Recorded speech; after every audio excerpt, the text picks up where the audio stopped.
Au Tchad, 11 opposants au régime du président Idriss Déby Itno sont toujours en détention et ce, une semaine après avoir été interpellés en marge d'un rassemblement interdit.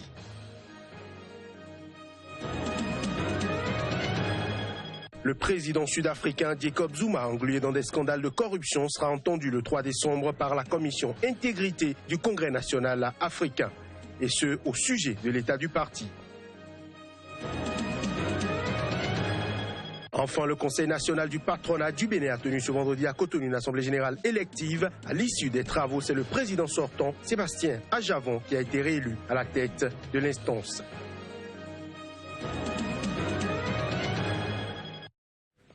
Voilà pour le sommaire. À toutes et à tous, bonjour et bienvenue au Tchad. 11 opposants au régime du président Idriss Déby Itno sont toujours en détention et ce, une semaine après avoir été interpellés en marge d'un rassemblement interdit. Ils ont été arrêtés le 16 novembre dernier lors d'une marche dans les rues de la capitale qui avait été dispersée par des gaz lacrymogènes. Les partis d'opposition réunis dans le Front d'opposition nationale pour l'alternance et le changement FONAC exigent la liberté immédiate et inconditionnelle des personnes arrêtées. L'opposition se dresse contre le gouvernement et sa gestion de la crise sociale, une crise qui est à l'origine de plusieurs grèves des fonctionnaires dans le domaine de l'éducation et de la santé.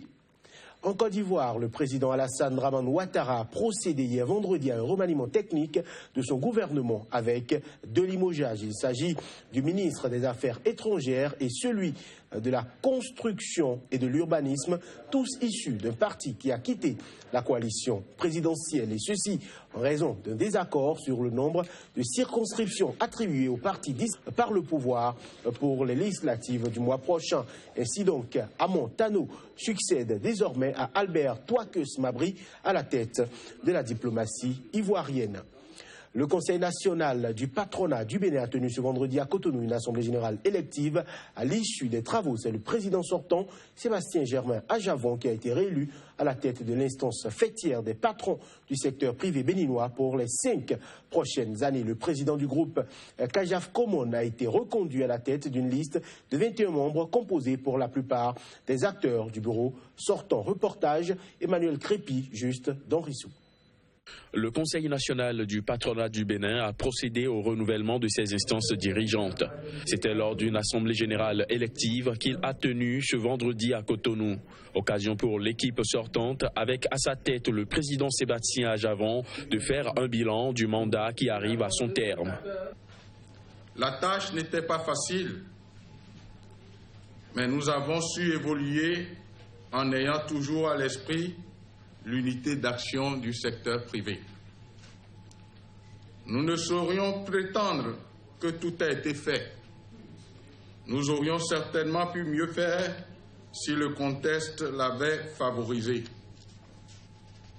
Mais nous restons engagés à poursuivre les efforts pour une meilleure visibilité de la contribution des entreprises dans la construction de l'économie béninoise. Avec 643 voix pour et 49 bulletins nuls, c'est la liste conduite par le PDG du groupe Kajaf Komon, unique liste en lice, qui a été élu à la tête de l'organisation patronale pour un nouveau mandat de 5 ans. À la suite de sa réélection, Sébastien Ajavon a réaffirmé son engagement à préserver l'intérêt des entreprises du secteur privé sur fond d'une indépendance affirmée. Dans la continuité de notre mandat, avec mon équipe composée du bureau exécutif et du comité directeur, je placerai ce mandat sous le signe conjugué de l'indépendance affirmée, la représentativité renforcée, le service et le conseil pour nos membres. Je suis déterminé à renforcer cette indépendance pour préserver l'intérêt de vos entreprises, de nos entreprises.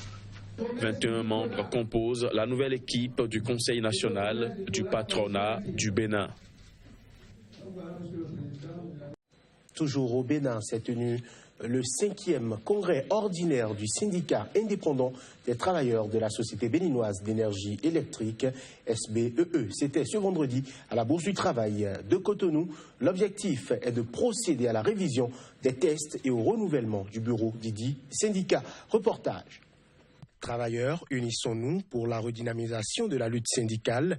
C'est le thème consacré à ce 5e congrès ordinaire du syndicat indépendant des travailleurs de la Société béninoise d'énergie électrique, SBEE.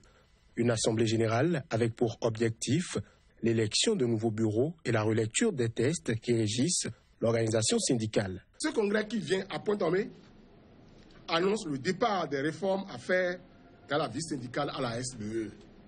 Alors, unissons-nous pour en sortir un résultat qui donnera vraiment espoir à tous les travailleurs, car beaucoup de dossiers sur lesquels nous devons réagir nous attendent. En dehors du directeur général de la SBEE, représenté à l'événement, les congressistes ont reçu le soutien du secrétaire général de la Confédération syndicale des travailleurs du Bénin, qui les a félicités pour la tenue effective de ces assises. La CSTB est avec vous. Elle vous soutiendra jusqu'au bout. Tout le pays le sait. S'il n'y a pas la SBE, il n'y a pas de ventilateur, il n'y a pas de lumière, il n'y a pas de glace. N'est-ce pas, camarades? Camarades, vous êtes importants et très forts. Sans vous, il n'y a pas la vie. Au terme de ce congrès, un nouveau bureau de 13 membres, et ce, avec une plateforme revendicative mise à jour pour le bonheur de leurs syndiqués. En Afrique du Sud, le président Jacob Zuma sera entendu le 3 décembre prochain par la commission intégrité du Congrès national africain ANC, et ce, en raison de son implication dans les scandales de corruption au sommet de l'État, même sans aucun pouvoir décisionnel. Les recommandations de la commission intégrée sont souvent prises en compte par la direction de l'ANC. Pour rappel, l'ANC traverse une crise provoquée par le revers historique, par le doute et les multiples affaires de corruption qui visent son dirigeant, le président Jacob Zuma. Ce dernier, dont le second mandat expire en 2017, a dû rembourser cette année près de 500 000 € à l'État dans une affaire d'abus de biens sociaux liés à la rénovation de sa résidence privée. Il est également sous la menace de la réouverture de 783 charges de corruption dans une vieille affaire de contrat d'armement. Mesdames et messieurs, cette édition se poursuit. L'agence marocaine de promotion des exportations Maroc Export, en partenariat avec le Centre de commerce international, a organisé à Marrakech les 24 et 25 novembre la 11e conférence mondiale du réseau des organismes de promotion du commerce. C'est la deuxième fois que le royaume chérifien accueille cette rencontre qui se tient une fois tous les 2 ans. Un choix qui permet de reconnaître la place du pays dans le commerce mondial, notamment en Afrique de l'Ouest. Reportage, Cheikh Berté. Plus de 80 pays sont ici représentés. Aller de l'avant, avenir de la promotion du commerce et des investissements, ainsi est libellé les thèmes autour duquel réfléchissent les leaders de la promotion du commerce et des investissements. La 11e conférence mondiale du réseau des organismes de promotion du commerce a pour objectif de trouver la meilleure façon de relier les exportateurs à l'économie mondiale. À l'ouverture de la rencontre, les débats étaient axés sur les défis de l'avenir pour le commerce. Aujourd'hui, la promotion du commerce, la promotion de l'investissement doit se faire différemment. Il faut que ce soit beaucoup plus à travers des plateformes dématérialisées que des forums physiques. Et le dernier point est le fait que l'Afrique doit monter en puissance à travers un réseau commun et un noyau où tous les organismes doivent mettre en commun leurs informations, leurs compétences et l'accès aux différents marchés. Cette conférence, elle se focalise sur les méga-tendances du commerce international, sur les problématiques et les défis auxquels vont faire face les entreprises, les petites et moyennes entreprises dans les années à venir, notamment la digitalisation de l'économie, notamment les nouveaux standards qui doivent répondre au respect de l'environnement, aux nouvelles méthodes et process de commercialisation. C'est ici, dans cette salle de conférence et tout juste derrière moi, à Marrakech, au Maroc, que se tient cette 11e conférence du réseau des organismes de promotion des exportations.